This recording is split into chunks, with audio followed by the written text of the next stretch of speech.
Hello everyone, मेरा नाम है Tasawwur Ejaz and welcome to the 21 video of 3D animation course by 3DX mentor. Last video में मैंने आपको एलईडी बल्ब का 3D मॉडल बनाना सिखाया था और एलईडी बल्ब का 3D मॉडल बनाकर उसी एलईडी बल्ब के 3D मॉडल पर 3D टेक्सचरिंग करना भी सिखाया था। साथ ही साथ मैंने आपको ये भी सिखाया था कि 3D मॉडल की GLTF फाइल को ब्लेंडर से एक्सपोर्ट कैसे करते हैं और न्यू प्रोजेक्ट में GLTF फाइल को इंपोर्ट कैसे करते हैं। आज की इस वीडियो में मैं आपको बेसिक 3D बैनर बनाना सिखाऊंगा, लेकिन 3D बैनर बनाते वक्त मैंने जो मेन चीज़ आपको समझानी है वो है इमेज टेक्सचर नोड। सबसे पहले तो ये स्प्राइट बैनर वाली इमेज डिस्क्रिप्शन में दिए गए लिंक से डाउनलोड कर ली। अब ब्लेंडर में आके ए दबा के सिलेक्ट ऑल किया और डिलीट दबा के सब कुछ डिलीट कर दिया। इसके बाद कीबोर्ड से Ctrl+S दबा के डेस्कटॉप पर जाके यहाँ एक न्यू फोल्डर क्रिएट किया और इसका नाम रखा स्प्राइट बैनर। डबल क्लिक करके इस फोल्डर को ओपन किया और यहाँ से ब्लेंड फाइल का नाम रखा स्प्राइट बैनर और यहाँ सेव ब्लेंडर फाइल पर क्लिक करके इसकी प्रोजेक्ट फाइल सेव कर ली। अब कीबोर्ड से नमपैड 1 प्रेस करके फ्रंट ऑर्थोग्राफिक व्यू में आ गया। ऐड में जाके इमेज में जाके रेफरेंस पर क्लिक किया और ये स्प्राइट बैनर वाली इमेज सेलेक्ट कर ली। इस डबल हेडेड एरो से आउटलाइनर पैनल को बड़ा किया ताकि ये दो ऑप्शंस भी मुझे दिखाई दें और यहाँ फिल्टर्स में जाके इस आइकन को ऑन कर दिया और आउटलाइनर पैनल में आके रेफरेंस इमेज को डीसिलेक्टेबल बना दिया।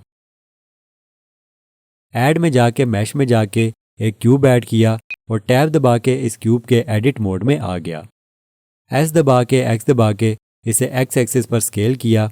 यहाँ एक ट्रिक आपको ये बता दूं कि एस दबा के एक्स दबा के स्केल करते वक्त अगर आप शिफ्ट बटन को दबा के रखोगे तो ये स्लोली स्केल होगा, यानी कि एक कंट्रोल्ड मूवमेंट आपको देखने को मिलेगी और जैसे ही शिफ्ट बटन को छोड़ दोगे तो ये वापस पहले की तरह ही स्केल होगा। एनीवेज, मैंने इसे एक्स एक्सिस पर रेफरेंस इमेज के मुताबिक स्केल कर लिया और अब एस दबा के जेड दबा के इसे जेड एक्सिस पर भी इमेज के मुताबिक स्केल कर लिया। नमपैड 3 दबा के राइट ऑर्थोग्राफिक व्यू में आ गया और एस दबा के वाई दबा के इसे पतला कर लिया।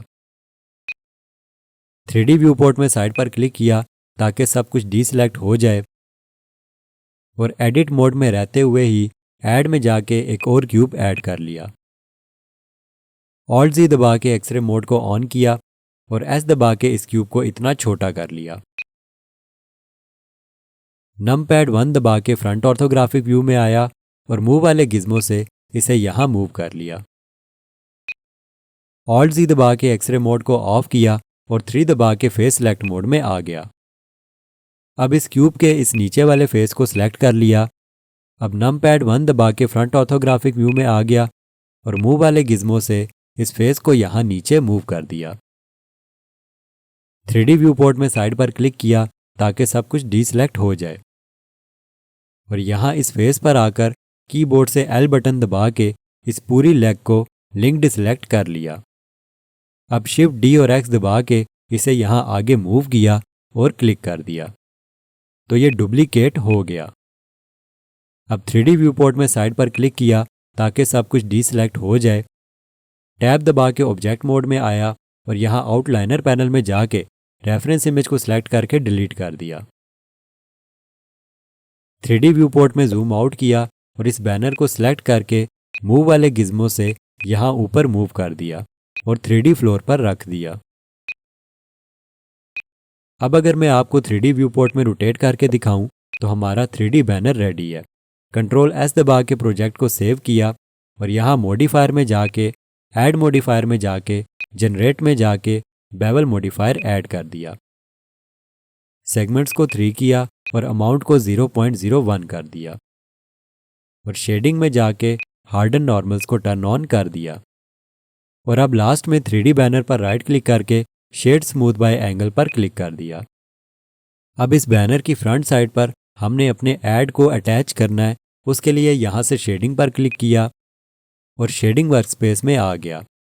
अब मटेरियल प्रॉपर्टीज़ आइकन पर क्लिक करके मटेरियल प्रॉपर्टीज़ पैनल में आ गया। यहाँ प्लस आइकन पर क्लिक करके एक स्लॉट ऐड कर ली और न्यू पर क्लिक करके इस स्लॉट में मटेरियल भी ऐड कर लिया।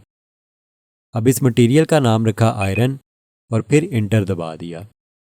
अब दोबारा से इस प्लस आइकन पर क्लिक करके एक और न्यू स्लॉट ऐड की और यहाँ न्यू पर क्लिक करके इस स्लॉट में मटेरियल ऐड कर लिया और इस पर डबल क्लिक करके इसका नाम रखा बैनर और इंटर दबा दिया।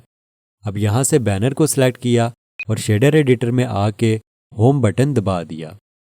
3D व्यू पोर्ट में आके बैनर को सिलेक्ट किया और टैब दबा के इसके एडिट मोड में आ गया। नमपैड 1 दबा के फ्रंट ऑर्थोग्राफिक व्यू में आया और 3 बटन दबा के फेस सिलेक्ट मोड में आके इस सामने वाले फेस को सिलेक्ट कर लिया और अब यहाँ बैनर पर क्लिक करके असाइन पर क्लिक कर दिया। अब 3D व्यू पोर्ट में आके टैब बटन दबा के ऑब्जेक्ट मोड में आ गया। अब शेडर एडिटर के ऐड में जाके टेक्सचर में जाके इमेज टेक्सचर पर क्लिक करके शेडर एडिटर में इमेज टेक्सचर को यहाँ लाके क्लिक कर दिया और इसे ऐड कर लिया। जूम और मूव करके पास आया और इमेज टेक्सचर की नोड कलर वाली सॉकेट को BSDF की बेस कलर वाली सॉकेट के साथ कनेक्ट कर दिया। अब अगर 3D व्यू पोर्ट में रोटेट करके दिखाऊं तो फ्रंट वाला फेस ब्लैक हो गया। अब इस फ्रंट वाले फेस पर बैनर ही तो चिपकाना है, उसके लिए यहाँ इमेज टेक्सचर नोड के ओपन वाले ऑप्शन पर क्लिक किया और यहाँ से स्प्राइट बैनर को सिलेक्ट कर लिया। अभी अगर आप देखो तो स्प्राइट वाला बैनर सही तरह से अप्लाई नहीं हुआ, इसलिए मैंने डबल हेडेड एरो से इस विंडो को थोड़ा बड़ा कर लिया और यहाँ से इस एडिटर टाइप में जाके UV एडिटर को सिलेक्ट कर लिया। 3D व्यू पोर्ट में आके बैनर को सिलेक्ट किया और टैब दबा के इसके एडिट मोड में आ गया। 3D व्यू पोर्ट में साइड पर क्लिक किया ताकि सब कुछ डीसेलेक्ट हो जाए और 3 दबा के फेस सिलेक्ट मोड में आके इस फ्रंट वाले फेस को सिलेक्ट कर लिया। अब सबसे पहले तो इस UV एडिटर को समझो। UV एडिटर में आप scroll up and scroll down करके zoom in and zoom out कर सकते हो। ऑल्ट और शिफ्ट दबा के माउस क्लिक दबा के मूव भी कर सकते हो। UV एडिटर में भी आपके पास 3 सिलेक्शन मोड्स होते हैं, जैसे कि ये है वर्टेक्स सेलेक्ट मोड, ये है एज सेलेक्ट मोड और ये है फेस सेलेक्ट मोड। और यहाँ भी अगर आप वर्टेक्स सिलेक्शन मोड में जाओगे तो ये वर्टेक्स ही तो है, और अगर आप एज सेलेक्ट मोड में जाओगे तो ये एजिस ही तो हैं, और अगर आप फेस सेलेक्ट मोड में जाओगे तो ये एक फेस ही तो है। एनीवेज मैंने यहाँ साइड पर क्लिक किया ताकि सब कुछ डीसेलेक्ट हो जाए और यहाँ UV एडिटर में रहते हुए 3 दबा के फेस सेलेक्ट मोड में आके इस फेस को सिलेक्ट कर लिया और S दबा के इसे बड़ा किया और G दबा के Y दबा के इसे यहाँ नीचे मूव किया। अभी अगर यहाँ आप इस बैनर पर देखो तो ये बैनर इस फेस पर उल्टा दिखाई दे रहा है, इसलिए मैं यहाँ UV एडिटर में गया, R दबा के नमपैड से -90 दबाया और इस फेस को रोटेट कर लिया। अब S दबा के इस फेस को इमेज के मुताबिक स्केल किया और G दबा के Y दबा के माउस को मूव करने से पहले शिफ्ट बटन दबा दिया ताकि कंट्रोल्ड मूवमेंट हो और इमेज के मुताबिक इसे सेट कर लिया। अब S दबा के X दबा के इसे X एक्सिस पर भी स्केल किया और G दबा के मूव करके इमेज के मुताबिक एडजस्ट कर लिया। अब 3D व्यू पोर्ट में साइड पर क्लिक किया तो आप देख सकते हो कि हमारा बैनर फ्रंट साइड पर ऐड हो गया। अब ये जो बाकी के फेसेस हैं इन पर हमने आयरन टेक्सचर लगाना है। उसके लिए मैंने यहाँ मटेरियल प्रॉपर्टीज़ पैनल से आयरन वाले मटेरियल पर क्लिक किया और यहाँ से सिलेक्ट पर क्लिक किया तो देखो वो सारे के सारे फेसेस सिलेक्ट हो गए जिन पर मैंने ये आयरन मटेरियल असाइन किया हुआ था। अब ऐड में जाके टेक्सचर में जाके इमेज टेक्सचर को ऐड किया और यहाँ रख दिया। इमेज टेक्सचर की कलर वाली सॉकेट को BSDF की बेस कलर वाली सॉकेट के साथ कनेक्ट किया। अब 3D व्यू पोर्ट में रोटेट करके दिखाऊं तो आप देख सकते हो वो सारे के सारे फेसेस ब्लैक हो गए जिन पर हमने आयरन मटेरियल असाइन किया था। अब बस इन फेसेस पर आयरन का इमेज टेक्सचर लगाना है और एडजस्ट करना है। इसके लिए गूगल पर जाकर टाइप करो आयरन इमेज टेक्सचर और अपनी मर्जी का कोई भी इमेज टेक्सचर डाउनलोड कर लो। मैं यहाँ पर इस इमेज टेक्सचर की इमेज को यूज़ करूँगा। आप चाहो तो इसी वीडियो के डिस्क्रिप्शन में दिए गए लिंक से इस इमेज टेक्सचर को डाउनलोड कर सकते हो। मैंने भी ये इमेज गूगल से ही डाउनलोड की है। इसके बाद यहाँ ओपन पर क्लिक करके इस आयरन इमेज टेक्सचर को ओपन किया। अब यहाँ से इस बैक वाले फेस को सिलेक्ट किया और यूवी एडिटर में आके ए दबा के सिलेक्ट ऑल किया और एस दबा के स्केल किया और जी दबा के मूव करके एडजस्ट किया। यहाँ से रफनेस की वैल्यू को 0.1 किया और मेटेलिक की वैल्यू को 1 कर दिया। इसी तरह इन बाकी के फेसेस को भी 1 बाय 1 सिलेक्ट किया और यूवी एडिटर में जाके एस दबा के स्केल किया और जी दबा के पोजीशन को एडजस्ट करता गया।